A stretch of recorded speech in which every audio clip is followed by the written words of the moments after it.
अस्सलाम वालेकुम dear students, how are you. उम्मीद है सब ठीक होंगे। नेक्स्ट चलते हैं जी। आज का जो हमारा टॉपिक है वो है यूनिट नंबर 3 के एक्सरसाइज, जिसके एमसीक्यूज़ हमने कल कर लिए थे और इसके साथ मैंने बेटा आपको दिए थे 2 शॉर्ट आंसर।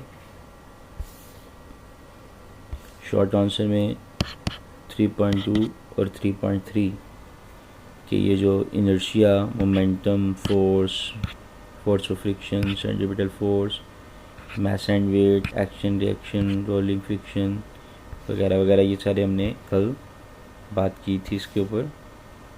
आज हम फर्दर चलते हैं इससे आगे।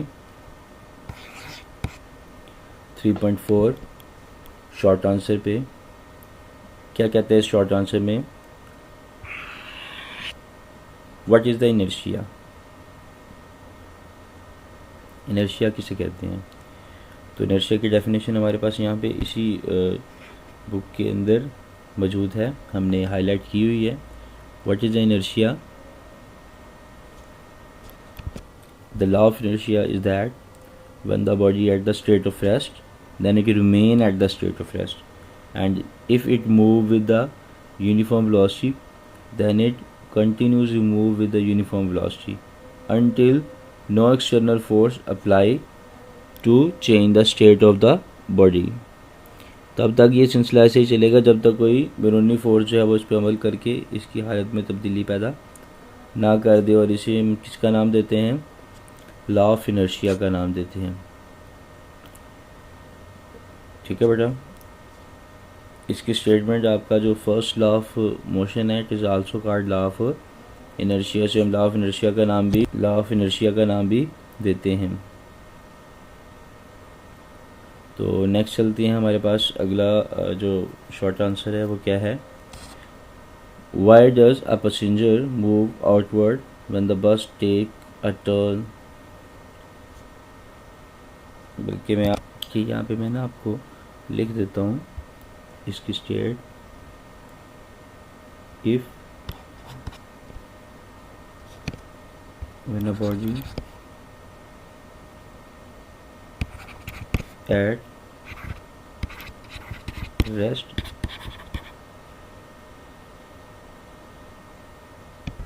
ये देखिएगा बेटा, ये स्टेटमेंट है इसकी। State that the when a body at rest will remain at rest and moving with continues and moving body continues its uniform motion in absence of the net force. It is Newton's first law of motion. It is also called law of inertia. अगर कोई body, कोई जिस्म हालत सुकून में है तो वो उसी हालत में रहेगा। And moving with continue it uniform motion, और अगर वो यूनिफॉर्म मोशन यानी कि यूनिफॉर्म हालत में है तो वो यूनिफॉर्म हालत में ही रहेगा। In the absence of the net force, net force यानी कि हासिल फोर्स की गैर मौजूदगी में वो यूनिफॉर्म में है तो वो यूनिफॉर्म में ही रहेगा। अनटिल, जब तक कोई बैरूनी फोर्स उस पर अमल करके उसकी हालत में तब्दीली पैदा ना कर दे। इसे हम न्यूटन का फर्स्ट लॉ भी कहते हैं और इसे लॉ ऑफ इनर्शिया का नाम भी देते हैं। अब नेक्स्ट चलते हैं हम अपने क्वेश्चन की तरफ। क्वेश्चन नंबर है जी 3.5 और उसकी स्टेटमेंट क्या है? Why is the dangerous travel on the roof of a bus. एक बस की छत पे जो है वो चलना क्यों इतना मुश्किल होता है? तो इसका आंसर लिखते हैं जी हम। यहाँ देखिएगा, सपोज मैं ये एक छोटी सी डायग्राम बनाता हूँ आपको थोड़ा सा हाईलाइट करने के लिए। एक बस की डायग्राम मैंने बना दी। यहाँ पे एक शख्स खड़ा हुआ है। अब इसके फुट जो है वो इसकी छत के साथ अटैच हैं, जबकि इसका अपर बॉडी जो है वो गाड़ी जब आगे मूव करेगी तो जो एयर फ्रिक्शन है ये इसको पीछे की तरफ मूव करवाएगी। अब बॉडी के साथ, बॉडी की छत के साथ इसके पाँव जो हैं वो तो at the state of rest होंगे, लेकिन इसका upper part of the body जो है वो पीछे की तरफ मूव कर रहा होगा। तो इस वजह से इसके गिरने के चांसेस ज़्यादा होते हैं। तो फिर हम इसका आंसर क्या लिखेंगे? द फ्रिक्शन और the drag force due to the air acting, ठीक है, the friction force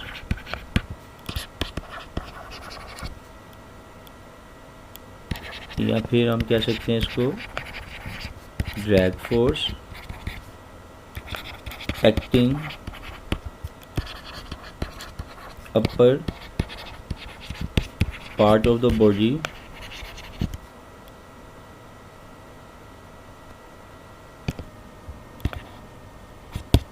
of a person standing on the roof, जो छत पे खड़ा है उसके जो ऊपर वाला जिस्म का हिस्सा है उसके ऊपर जो फोर्स ऑफ फ्रिक्शन है वो अमल करेगी। ये कौन सी फोर्स ऑफ फ्रिक्शन है? ये एयर फ्रिक्शन की बात हो रही है। यहाँ पे लिख लें आप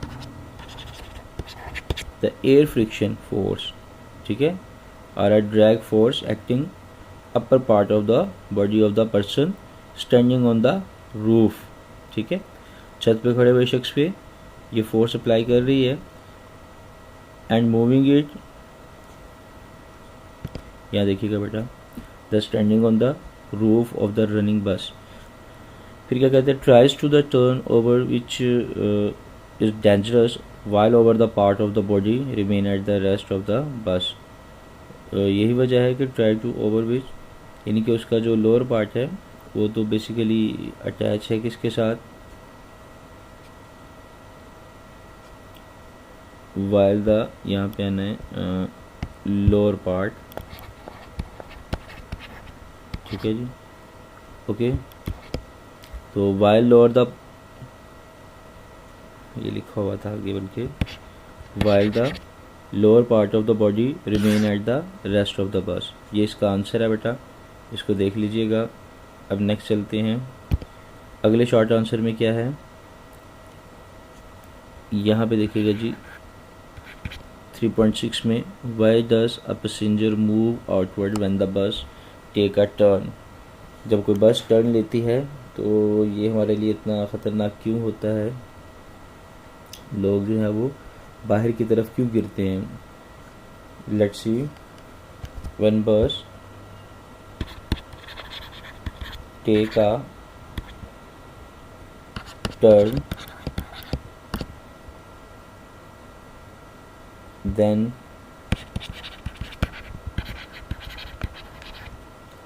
passengers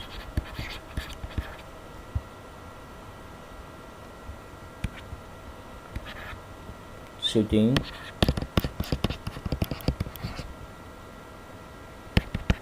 inside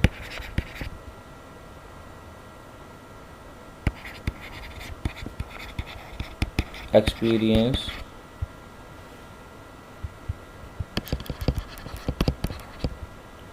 centrifugal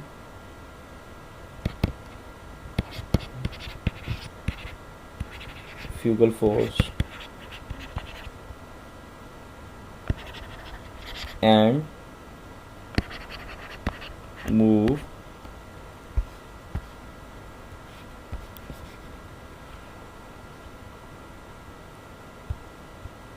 outward।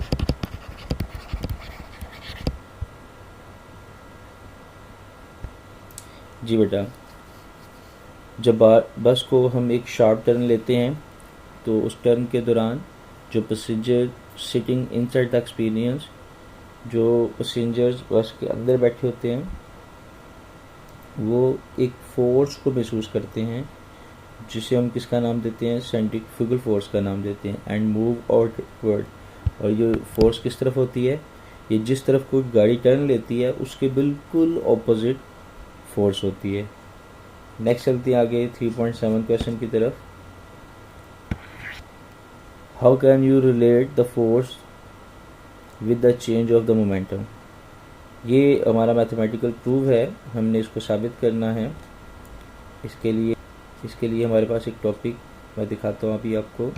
देखिएगा बेटा, ये पेज नंबर 68 से ऊपर ये है फोर्स एंड मोमेंटम। इसका आपने ये पैराग्राफ कंसीडर करना है, सपोज करना है यहाँ तक, फिर आगे इसका मैथमेटिकल।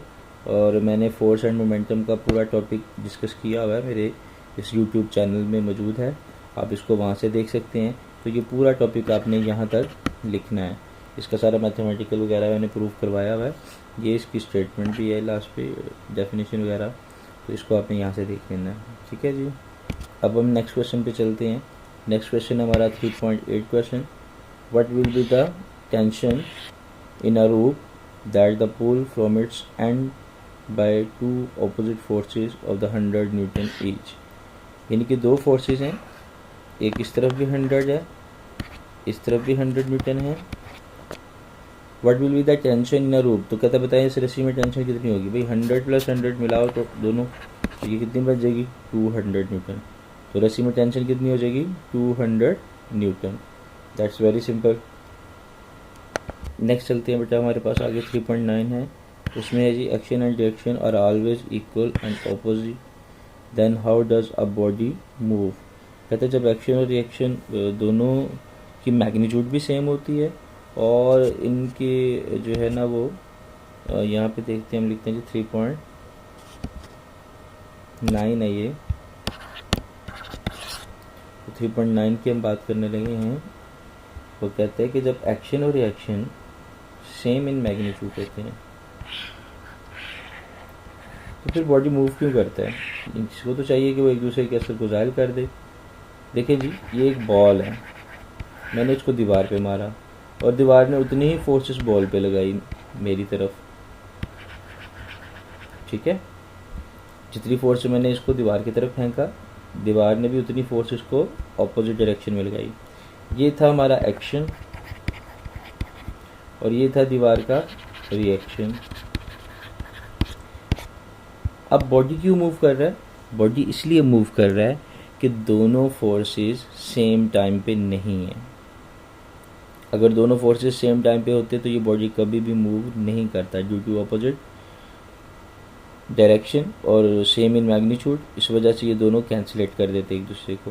तो लिहाजा ये बॉडी अगर मूव कर रहा है तो it is only due to the body, इनके ऊपर जो फोर्सेस हैं वो सेम टाइम पे नहीं है। ये वजह है कि एक्शन और रिएक्शन जो है वो इनमें बॉडी जो है वो मूव करता है। तो इसके आंसर में हम क्या लिखेंगे बेटा, the action and reaction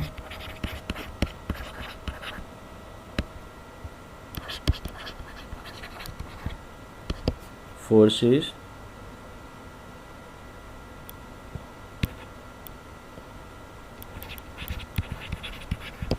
does not applied at the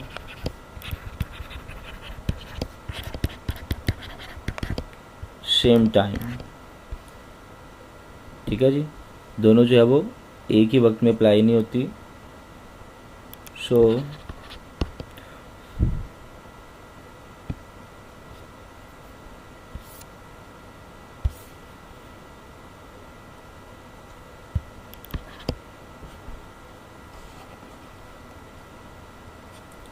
it does not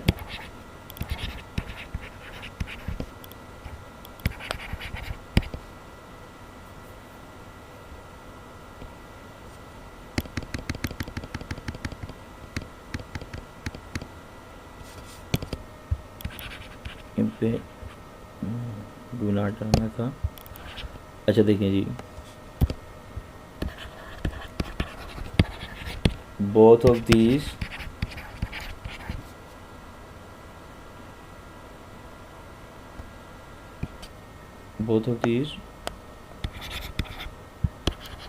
do not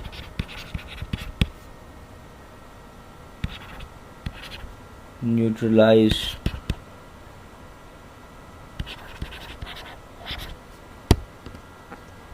okay जी, आज के लिए इतना काफ़ी है, बाकी इंशाल्लाह हम कल करेंगे। ओके, अल्लाह हाफिज़।